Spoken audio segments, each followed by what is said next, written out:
स्वागत है दोस्तों आपका आज की वीडियो में। और आज हम बात करेंगे वाई इट फेल्ड में काउबॉयज़ एंड एलियंस की। जी हाँ, 2009 8 या 9 की कुछ ये मूवी है आई थिंक। इसमें डैनियल क्रेग जो कि जेम्स बॉन्ड का किरदार करते हैं, और हैरिसन फोर्ड जो कि मशहूर इंडियाना जोन्स, स्टार वॉर्स सभी फ्रेंचाइजेस से आप उन्हें जानते हैं। और रिसेंटली अभी वो आपको रेड हल्क के रूप में मार्वल में दिखेंगे, जो यंगर ऑडियंस है उनके लिए।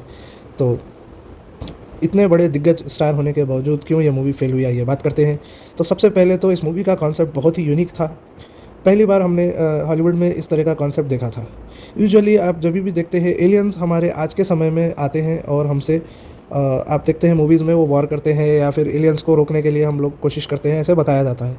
लेकिन इस मूवी में यूनिकनेस ये थी कि आप मान लीजिए अगर एलियंस उस समय आते जब टेक्नोलॉजी नहीं थी, जब काउबॉयज़ का ज़माना था, यानी 1800s का जब ज़माना था, उस समय अगर एलियंस एलियंस के किरदार आते तो क्या होता। और इसके चलते जब अमेरिका पूरी तरह से आप कह लें बना भी नहीं था, जब अभी भी वहाँ पर ट्राइबल लोग भी रहते थे और गोरे लोग भी आकर रहना शुरू हुए थे, तो उस समय अगर एलियन आते तो उस समय की जो टेक्नोलॉजी है, जो कि सिर्फ आप कह लें बंदूक हो गई, तलवारें हो गई और बेसिक सी गन्स हो गई, उनसे क्या हम एक टेक्नोलॉजिकली एडवांस एलियंस का क्या हम मुकाबला कर पाते। तो ये बहुत ही इंटरेस्टिंग कॉन्सेप्ट था, लेकिन एग्जीक्यूशन बहुत ही बोरिंग है मूवी का। बहुत स्लो एग्जीक्यूशन है, आप देखकर बोर हो जाएंगे। मैं कहूँगा यही इस मूवी के फ्लॉप होने का सबसे बड़ा कारण है।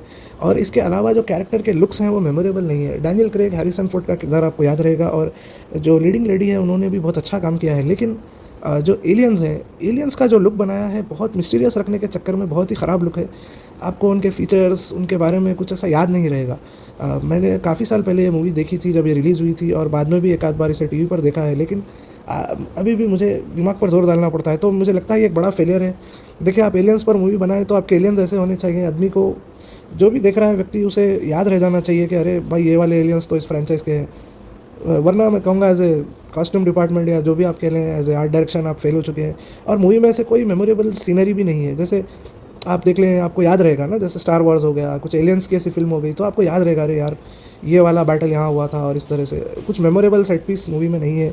एक लास्ट में माइन का सेट पीस है, यानी सोने की जो खदान होती है उसका एक सेट पीस है, बट वो भी ऐसा कुछ यादगार नहीं है। और इस मूवी की एक बहुत बड़ी प्रॉब्लम है, तकरीबन मैं कहूँगा 70 to 80% ये मूवी रात में टेक प्लेस करती है। फॉर सम रीज़न सिर्फ रात में ही ज़्यादातर सीन्स हैं, या मुझे ही ऐसे याद हैं। तो वंस अगेन फिर आपको मूवी में ज़्यादा देखने के लिए कुछ है नहीं। बहुत ही टेरिबल एग्जीक्यूशन है।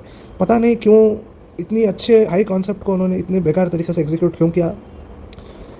मूवी को एक इमोशनल कलर देने के लिए एक और चीज़ यहाँ पर बताई जाती है। डैनियल क्रेग का जो मुख्य किरदार है, उनके हाथ में एक एलियन टेक्नोलॉजी का ब्रेसलेट होता है।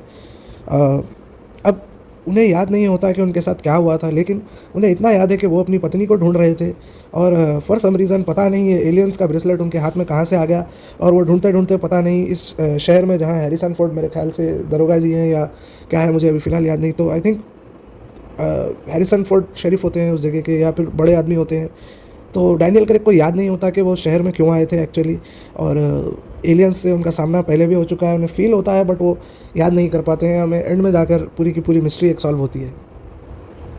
इवन जो इस मूवी की एंडिंग है, बहुत ही, मैं कहूँगा बहुत ही ठंडी एंडिंग है। मतलब मज़ा नहीं आता है देखकर। आप एंडिंग, इतने अच्छे कॉन्सेप्ट की एंडिंग, बहुत अच्छी मूवी की धमाकेदार एंडिंग हो सकती थी, मगर बहुत ही ठंडी एंडिंग है। आपको ऐसा लगेगा यार यही था, मूवी ख़त्म हो गई क्या। बहुत ही अजीब, बहुत ही अजीब। One of the few instances जहाँ पर इतने दिग्गज एक्टरों को लेकर, और हालांकि मूवी में एक्टिंग बुरी नहीं है। आप अगर देखेंगे डैनियल क्रेग और हैरिसन फोर्ड तो भाई मास्टर है, वो गलत नहीं बोल सकते हैं डायलॉग और इस तरह से। मगर भाई जब कोई मटेरियल ही ना हो, बोरिंग सा डायलॉग है, एक मूवी का एक डायलॉग भी मेमोरेबल नहीं है। भाई कुछ तो याद रहता है ना, कोई भी मूवी देख लें, कुछ ना कुछ एक आपको अच्छा डायलॉग याद रह जाता है मूवी में, लेकिन कुछ नहीं है इस मूवी में ऐसा। बहुत ही शानदार कॉन्सेप्ट लिया है, सोचा है, लेकिन एग्जीक्यूशन बहुत ही टेरिबल, इसलिए मुझे लगता है मूवी फेल हो गई। और स्पेशल इफेक्ट्स वगैरह में खर्चा किया है, लेकिन वो दिखाई नहीं देता है, सब कुछ अंधेरे में फिल्माया है। आपको मैंने जैसे बताया 80% रात के सीन हैं। जितना उन्होंने सीजीआई पे और वो एलियंस पे मेहनत की है, वो आपको ठीक से दिखता भी नहीं है क्या मेहनत की है। तो बहुत ही बड़ी नाकामी, इसलिए मुझे लगता है मूवी फेल हुई। तो उम्मीद करता हूँ आपको वीडियो समझ आई होगी। वीडियो देखने के लिए धन्यवाद। Have a great day.